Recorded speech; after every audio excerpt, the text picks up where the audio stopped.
કચ્છના રણપ્રદેશમાં પશુપાલકો માટે ઊંટડીનું દૂધ હવે આર્થિક સમૃદ્ધિનું સફેદ સોનું સાબિત થઈ રહ્યું છે. જે દૂધ અગાઉ પાણીના ભાવે વેચાતું હતું, તેને ગુજરાત સરકાર અને સરહદ ડેરીના સહયોગથી હવે પ્રતિ લીટર 55 રૂપિયા સુધીનો ભાવ મળી રહ્યો છે.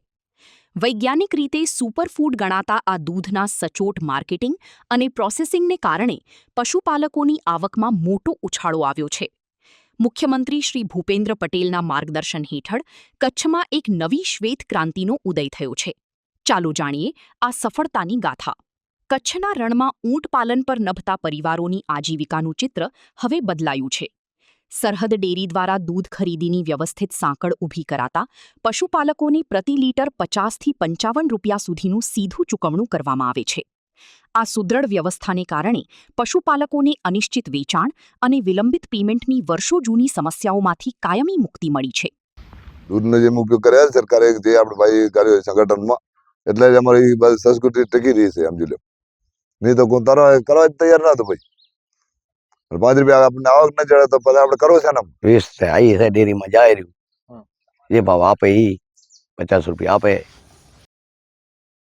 पूरा इंडिया में पहला ही प्लांट है सरहद डेयरी का, और एज ए मेडिसिन जो उसका यूज़ होता है, तो इसके लिए उसका रेट भी हम ज़्यादा देते हैं. गाय भैंस का रेट से वो कैमल मिल्क को 51 रुपीज़ पर लीटर हम देते हैं, क्योंकि वो उसका जो खर्चा है वो बहुत ज़्यादा है, और ये उसका जो चारा है नेचुरल है, इसलिए उसको वैसे रखड़ना भटकना पड़ता है, एक ही जगह पे स्थिर नहीं रह सकता है.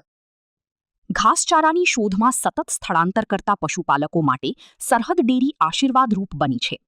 ડેરી માત્ર દૂધ જ નથી ખરીદતી, પરંતુ તેનું મૂલ્યવર્ધન, વેલ્યુ એડિશન કરીને પનીર અને આઈસ્ક્રીમ જેવી ઉત્પાદનો પણ બજારમાં મૂકે છે. વર્ષ 2025-26માં દૂધની ખરીદીમાં 8.50%નો નોંધપાત્ર વધારો થયો છે. પરિણામે ગત વર્ષના 8.72 કરોડની સામે આ વર્ષે પશુપાલકોને કુલ 9.60 કરોડનું માતબર પેમેન્ટ કરવામાં આવ્યું છે. ट्यूबरक्लोसिस के रोगों से अगर कोई पीड़ित है, या बहुत पुरानी कफ के रोगों से जो कोई पीड़ित है, या शरीर के अंदर सूजन यानी इन्फ्लामेटरी कंडीशंस जो होती है, इनमें सभी रोगों में जो है वो ये उष्ट्र क्षीर या कैमल मिल्क का विशेषता उपयोग कहा गया है. डायबिटीज़ के अंदर भी डेफिनेटली जहाँ पे वायु और कफ का जहाँ पे हम ज़्यादा अग्रवेशन देखने को मिलता है, वहाँ पे भी इसका उपयोग कर सकते हैं.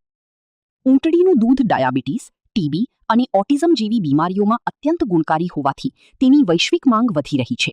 સરકારી પ્રોત્સાહન અને લોન સહાયના પરિણામે ઊંટની કિંમતમાં પણ વધારો થયો છે. વ્યવસ્થિત માર્કેટિંગ દ્વારા ઊંટપાલન હવે એક નફાકારક વ્યવસાય બનતા કચ્છનો યુવા વર્ગ પણ આ નવી શ્વેત ક્રાંતિમાં જોડાઈ રહ્યો છે.